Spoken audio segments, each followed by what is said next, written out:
السلام علیکم ورحمۃ اللہ وبرکاتہ۔ الحمد للہ رب العالمین، والصلاة والسلام علی رسولہ الامین ومن تبعهم بإحسان الی یوم الدین، اما بعد۔ طہارت کے مسائل کے تعلق سے آج یہ سلسلے کا چوتھا درس ہے۔ آج کے اس درس میں قضائے حاجت کے آداب کا بیان ہوگا۔ قضائے حاجت یعنی استنجا اور پاخانہ کرنے سے متعلق کچھ آداب۔ پہلی چیز کہ بیت الخلاء میں داخل ہوتے وقت بایاں قدم آگے بڑھائے۔ بیت الخلاء میں جہاں پر پیشاب پاخانے کے لیے آدمی جائے وہاں پر اپنا بایاں قدم یعنی لیفٹ پیر جو ہے اپنا آگے بڑھائے اور بسم اللہ زبان سے بسم اللہ کہیں۔ نیز یہ دعا پڑھیں، اللہم انی اعوذ بک من الخبث والخبائث۔ عائشہ رضی اللہ عنہا کہتی ہیں کان النبی صلی اللہ علیہ وسلم يعجبه التيقن في تنعله وترجله وطهوره وفي شأنه كله، رواه البخاری۔ اور حفصہ رضی اللہ عنہا سے روایت ہے کان النبی صلی اللہ علیہ وسلم يجعل يمينه لأكله وشربه ووضوئه وثيابه وأخذه وعطائه ويجعل شماله لما سوى ذلك، رواه احمد في مسند۔ یعنی نبی کریم صلی اللہ علیہ وسلم دائیں سے اچھے اور بہتر تمام کاموں کو انجام دینا پسند فرماتے تھے، جیسے کھانا کھانا، پانی پینا، جوتا پہننا، کنگھا کرنا، وضو بنانا، کوئی چیز لینا، کوئی چیز دینا وغیرہ۔ البتہ اس کے علاوہ یعنی غیر پسندیدہ کام جیسے پیشاب پاخانہ وغیرہ کے کاموں کے لیے وہ بائیں کا استعمال کرتے تھے، بائیں ہاتھ یا بائیں جانب کا استعمال کرتے تھے۔ علی بن ابی طالب رضی اللہ تعالی عنہ سے مروی ہے کہ نبی کریم صلی اللہ علیہ وسلم نے فرمایا ستر ما بین اعین الجن وعورات بنی آدم اذا دخل احدهم الخلاء ان یقول بسم اللہ، کہ بیت الخلاء میں داخل ہونے سے پہلے بسم اللہ پڑھ لینے سے جنات انسان کی شرمگاہ پر نگاہ نہیں ڈال سکتے، کیونکہ دونوں کے درمیان آڑ اور پردہ قائم ہو جاتا ہے۔ اگر بسم اللہ پڑھ کر ہم داخل ہوتے تو آڑ اور پردہ آ جاتا ہے، وہ دیکھ نہیں سکتے۔ انس رضی اللہ تعالیٰ عنہ سے مروی ہے کہ نبی کریم صلی اللہ علیہ وسلم فرمایا کان النبی صلی اللہ علیہ وسلم اذا دخل الخلاء قال اللهم انی اعوذ بک من الخبث والخبائث، کہ نبی کریم صلی اللہ علیہ وسلم جب بیت الخلاء میں داخل ہوتے تو یہ دعا پڑھتے اللهم انی اعوذ بک من الخبث والخبائث، یعنی اے اللہ میں تیری پناہ چاہتا ہوں ہر برے خبیث جنات مردوں اور عورتوں سے۔ بخاری و مسلم کی روایت ہے۔ چوتھی بات، بیت الخلاء سے نکلتے وقت دایاں پیر پہلے نکالے، دایاں پیر پہلے باہر نکالے اور یہ دعا پڑھے غفرانک۔ عائشہ رضی اللہ عنہا سے مروی ہے ان النبی صلی اللہ علیہ وسلم کان اذا خرج من الخلاء قال غفرانک، کہ جب آپ نبی کریم صلی اللہ علیہ وسلم بیت الخلاء سے باہر نکلتے تو آپ غفرانک کہتے، ابو داؤد کی روایت ہے۔ چھٹی بات کہ قضائے حاجت کے لیے بیٹھے تو جسم کا بوجھ بائیں پیر پر رکھے اور دائیں پیر کو ہلکا رکھے۔ جسم کا بوجھ بائیں پیر پر رکھے اور دائیں پیر کو ہلکا رکھے۔ ساتویں بات، ستر اور پردے کا خاص خیال رکھے، پردے کا خاص خیال رکھے، ایسے انداز میں اور ایسی جگہ بیٹھے کہ کوئی دیکھ نہ سکے۔ آٹھویں بات، میدان میں جانا ہو تو کوشش کرے کہ آبادی سے دور نکل کر لوگوں کی نگاہوں سے چھپ جائے، جیسے پہلے کھلے میں یا بھی بعض دیہاتوں میں کھلے میں ضرورت کے لیے جاتے ہیں تو اتنی دور نکل جائے کہ لوگوں کی نگاہ اس پر نہ پڑے، آبادی سے دور رہے۔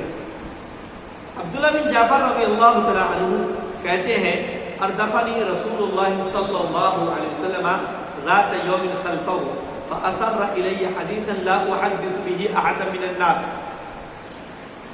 تو یہ جو روایتیں ہیں ان کا خلاصہ یہ ہے کہ عبداللہ بن جعفر رضی اللہ عنہ فرماتے ہیں کہ قضائے حاجت کے لیے سب سے پیاری چیز جس سے نبی کریم صلی اللہ علیہ وسلم اپنے آپ کو لوگوں کی نگاہوں سے چھپاتے تھے، کوئی بھی بلند اور اونچی چیز ہوتی تھی، کوئی بلند چیز ہے، کوئی اونچی چیز ہے، وہاں جاتے تاکہ لوگوں کی نگاہوں سے چھپ جائے، جیسے دیوار، ریت کا تودا، ریت کی ڈھیر اور پتھروں کا ڈھیر وغیرہ. اسی طرح کھجور کے باغ کی دیواریں. صحیح مسلم کی روایت ہے کہ کسی چیز کو آڑ بنا لیتے تھے اور اس کے پیچھے آپ جا کر اپنی ضروریات کی تکمیل کیا کرتے تھے.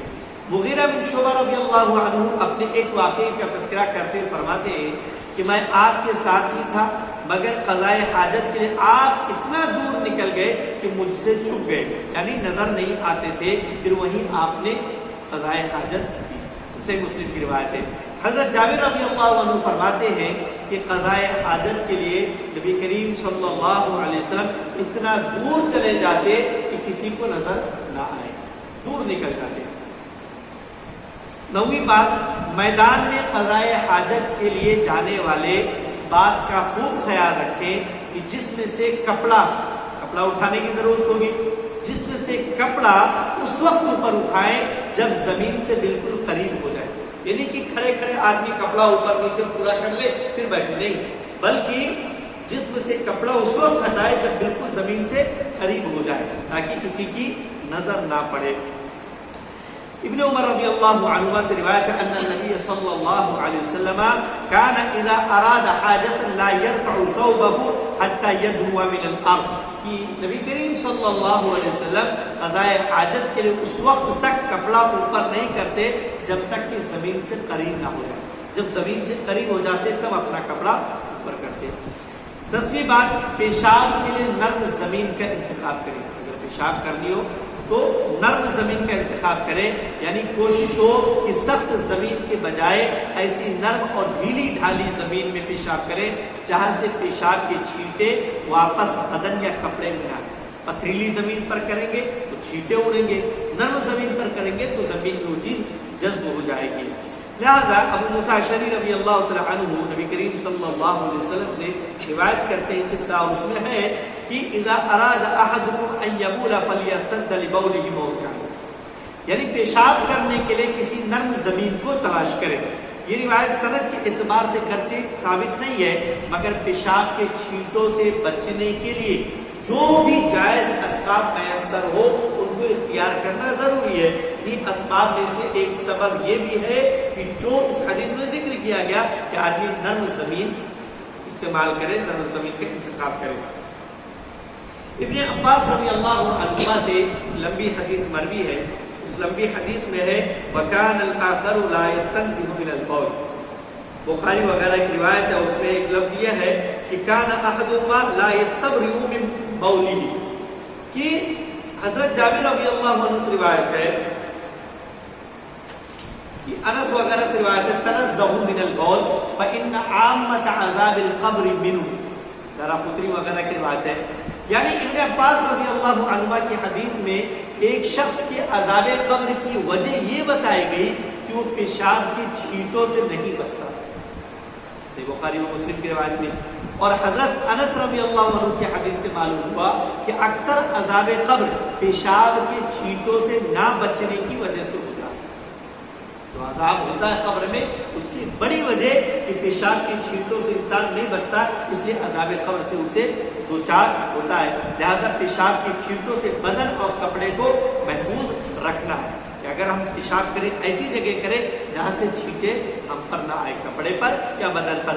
اس لیے ضروری ہے کہ پیشاب کی چھینٹوں سے بچنے کے لیے ہر ممکن تدبیر اختیار کریں جو بھی ہو سکتا ہے تاکہ عذاب قبر سے بچ سکے.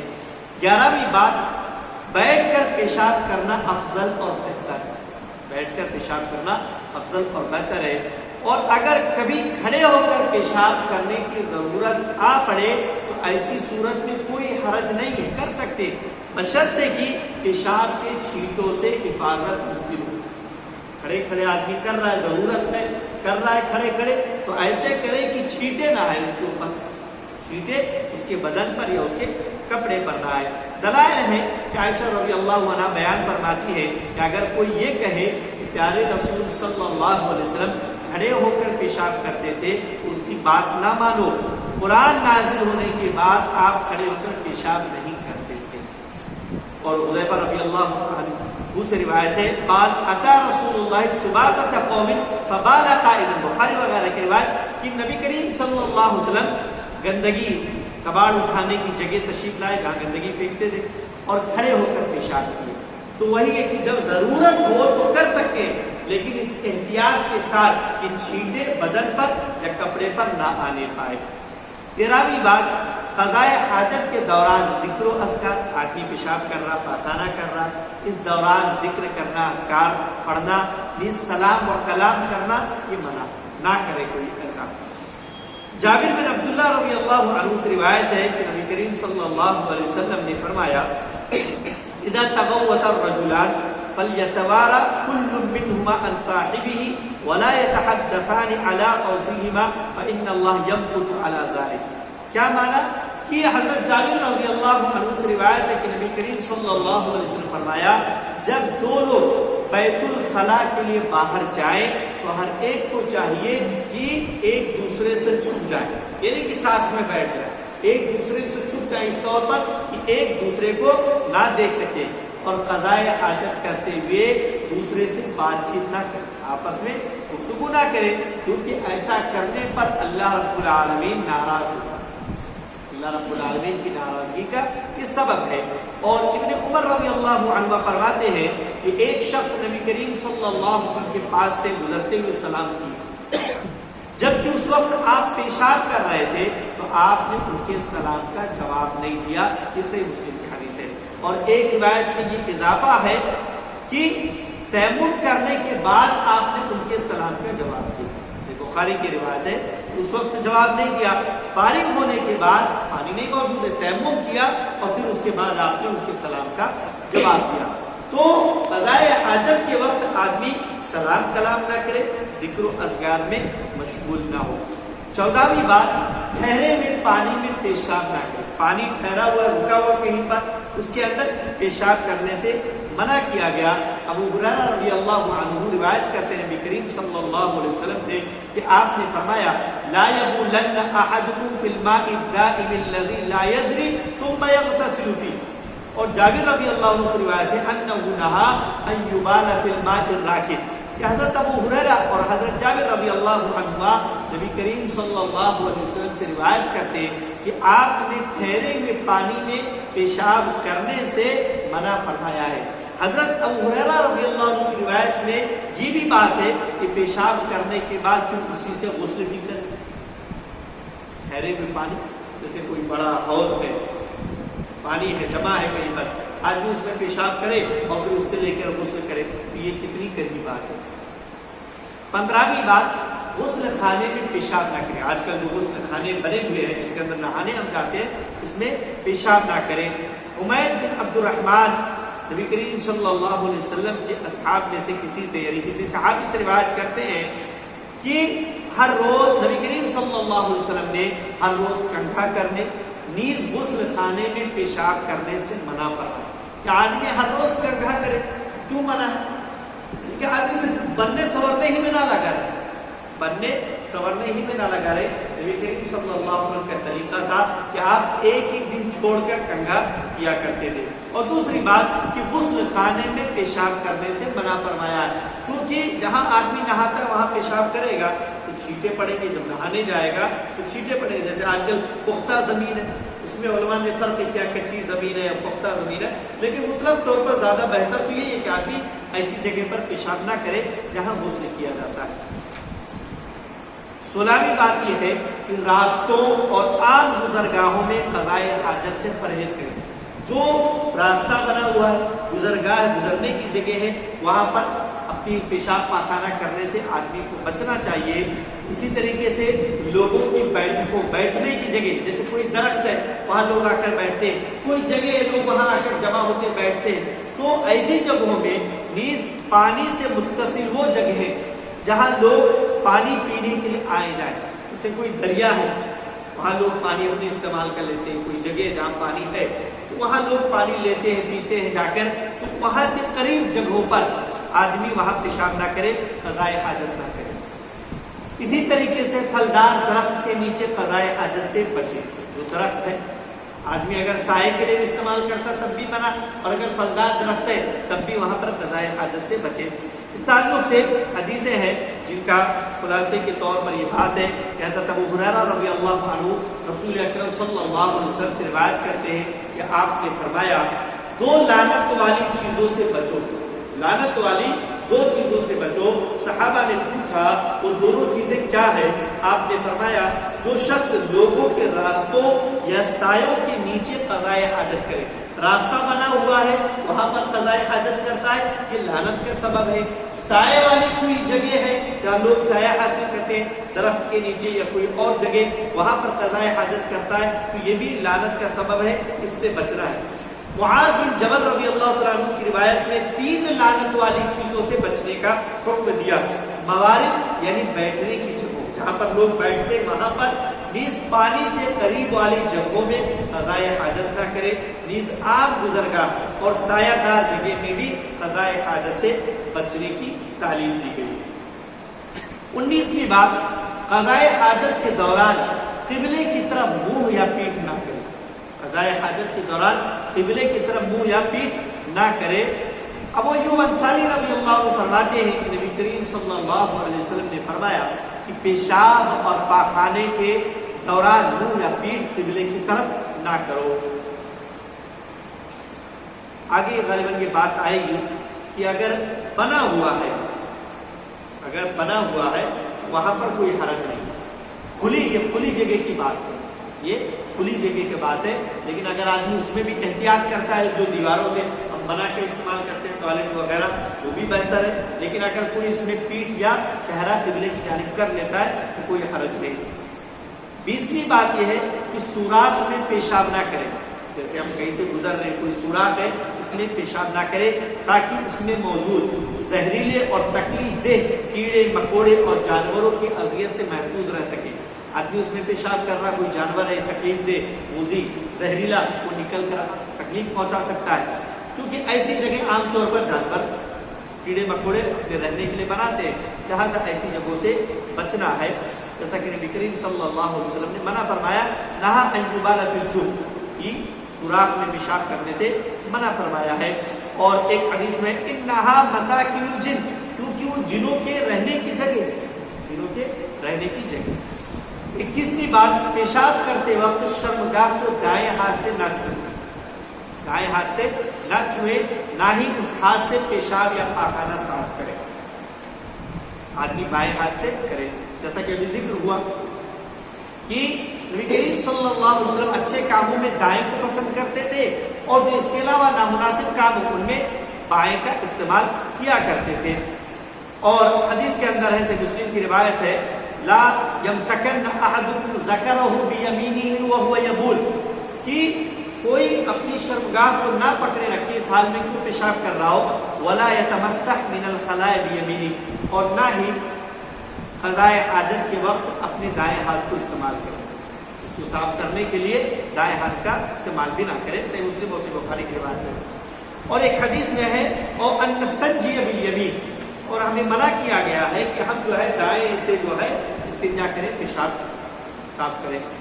تو خلاصہ یہی ہے کہ کوئی شخص پیشاب کرتے ہوئے دائیں ہاتھ سے شرمگاہ نہ پکڑے، نہ ہی پاخانہ اس سے ہاتھ سے صاف کرے، دائیں ہاتھ سے۔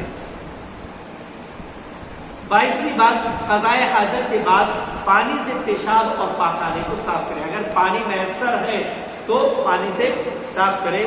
لہذا حضرت انس بن مالک رضی اللہ عنہ فرماتے ہیں کہ رسول کریم صلی اللہ علیہ وسلم بیت الخلاء کا جب ارادہ فرماتے تو میں اور مجھ جیسا ایک اور بچہ پانی کا برتن اور نیزہ لے کر آپ کے پیچھے جاتے، چنانچہ آپ پانی سے استنجا فرماتے۔ لہذا پانی حتی الامکان استعمال کرنے کی کوشش ہونی چاہیے۔ 23ویں بات، مٹی پتھر وغیرہ سے طہارت حاصل کرنے کی شکل میں، اگر پانی میسر نہیں ہے یا اتنا کم ہے کہ پانی استعمال کریں گے تو پیاس وغیرہ اور دیگر جو بنیادی ضروریات ہیں اس کے لیے کم پڑ جائیں گی، تو ایسی صورت میں مٹی کا استعمال ہو یا پتھر وغیرہ کا استعمال ہو تو طہارت حاصل کرنے کی شکل میں 3 عدد یا اس سے زیادہ تعداد کا خیال رکھیں، 3 استعمال کریں، 5 استعمال کریں، 7 استعمال کریں، اس انداز میں۔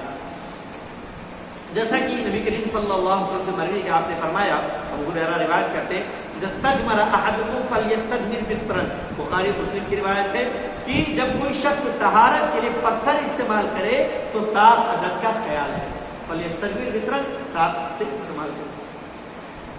24ویں بات، طہارت کے لیے جانور کا پاخانہ، لیز، گوبر، نیز ہڈیاں استعمال نہ کریں۔ 25ویں بات، طہارت کے لیے کوئلے کا استعمال نہ کریں۔ اس تعلق سے جو باتیں کہ حضرت عبداللہ بن مسعود رضی اللہ عنہ فرماتے ہیں کہ جنہوں نے نبی کریم صلی اللہ علیہ وسلم سے اپنے لیے کھانے کی چیزوں کے بارے میں پوچھا تو آپ نے فرمایا تمہارے لیے بطور کھانا ہر وہ ہڈی ہے جو تمہیں دستیاب ہو جس پر اللہ کا نام لیا گیا ہو، یعنی جانور ذبح کرتے وقت بسم اللہ پڑھا گیا ہو، اس ہڈی پر اللہ رب العالمین کی طرف سے خوب وافر یعنی زیادہ مقدار میں گوشت آ جائے گا۔ جب تم اس کو لوگے کھانے کے لیے، چیزوں کو کہا کہ تم لوگے تو اس پہ گوشت آ جائے گا، یعنی جسے تم بطور غذا استعمال کر سکتے ہو۔ گوشت کو اللہ کی قدرت ہے، اللہ کچھ بھی کر سکتا ہے۔ اسی طرح جانوروں کا پاخانہ یعنی گوبر اور لیز یہ تمہارے جانوروں کی خوراک ہے، جنوں کے جانوروں کی خوراک ہے، یعنی نبی کریم صلی اللہ علیہ وسلم فرمایا لہذا تم ان دونوں سے استنجا نہ کرو کیونکہ یہ تمہارے بھائیوں اور ان کے جانوروں کی خوراک ہے، منع کیا۔ دوسری روایت میں ہے کہ جنوں کی ایک جماعت نے پیارے نبی صلی اللہ علیہ وسلم سے درخواست کی کہ آپ اپنے امتیوں کو منع کر دیں کہ مذکورہ دونوں امور کے ساتھ کوئلے سے بھی استنجا نہ کریں، کوئلے کا بھی استعمال نہ کریں، ہڈی اور گوبر وغیرہ کے علاوہ کوئلہ بھی استعمال نہ کریں، کیونکہ اللہ رب العالمین نے اس میں ہماری روزی کا انتظام کیا ہے، ہماری خوراک کا انتظام۔ اب کیسے؟ اللہ بخوبی جانتا ہے، وہ کرتا ہے۔ 26ویں بات، ان تمام چیزوں کا بطور طہارت استعمال نہ کرے جن کی حرمت اور عظمت ہو، ایسی تمام چیزیں جو محترم ہیں، جو عظیم ہیں، ان کو طہارت کے لیے استعمال نہ کرے، جیسے قرآن مجید کے اوراق، کاغذ یا کسی بھی کتاب کے اوراق جن میں اللہ اور اس کے رسول کا نام ہو، ان سے پاخانہ صاف کرنا، استنجا کرنا، یہ حرام ہے، ممنوع ہے۔ 27ویں بات، طہارت اور صفائی کے بعد مٹی یا اس کے قائم مقام کسی چیز سے جیسے صابن، شیمپو وغیرہ سے ہاتھ صاف کرتے ہوئے پانی سے دھلے، کہ مزید طہارت کی کہ آپ نے صفائی کر لی لیکن اس کے بعد جو ہے ہاتھ کو مٹی سے، جیسے پہلے صابن وغیرہ نہیں تھا اور اب صابن شیمپو وغیرہ ہے تو اس کے ذریعے صاف کر لیں۔ 28ویں بات، اسی طرح غسل جنابت کے وقت شرمگاہ کو بائیں ہاتھ سے صاف کرنے کے بعد، غسل جنابت میں شرمگاہ کو صاف کرنا ہوتا ہے تو بائیں ہاتھ سے صاف کرنا ہے، صاف کرنے کے بعد مٹی یا اس کے قائم مقام کسی بھی چیز سے صاف کر لیں، کہ بائیں ہاتھ کو اپنے مٹی سے یا صابن وغیرہ سے صاف کر لیں۔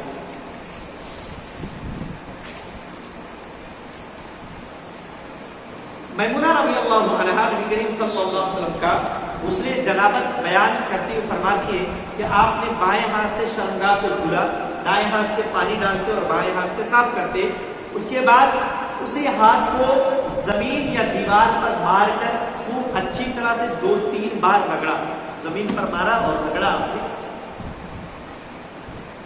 اس کے بعد وضو کیا، آپ نے صاف کرنے کے بعد وضو کیا۔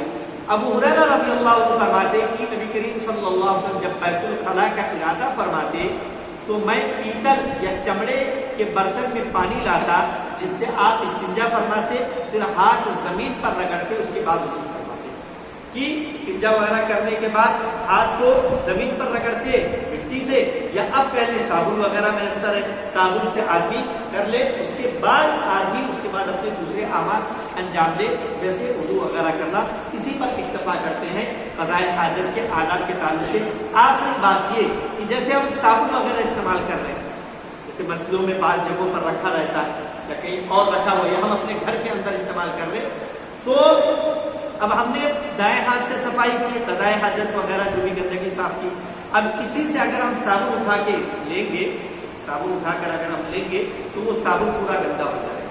اس لیے کسی کتاب میں یہ ادب بھی لکھا گیا کہ دائیں ہاتھ سے صابن لیں، دائیں ہاتھ سے صابن لے کر ہم دائیں ہاتھ میں صابن سرف جو کچھ لینا ہے تھوڑا سا لے لیں، اس کے بعد اس سے بائیں ہاتھ کو لیں اور پھر دونوں ہاتھ کو لیں، تاکہ وہ صابن پورے طور پر خراب نہ ہو اور دوسرے اس میں ملوث نہ ہو۔ اسی پر اتباع کرتے ہیں۔ اللہ رب العالمین سے دعا کرتے ہیں تمام لوگوں کو قضاء حاجت کے جو آداب ہے ان کا خیال رکھتے ہوئے ان امور کو انجام دینے کی توفیق عطا فرمائے۔ فرمائے. آمین. تقبل یا رب العالمین. وآخر دعوانا ان الحمد للہ رب العالمین. سبحانک اللہم وبحمدک اشہد ان لا الہ الا انت استغفرک واتوب الیک.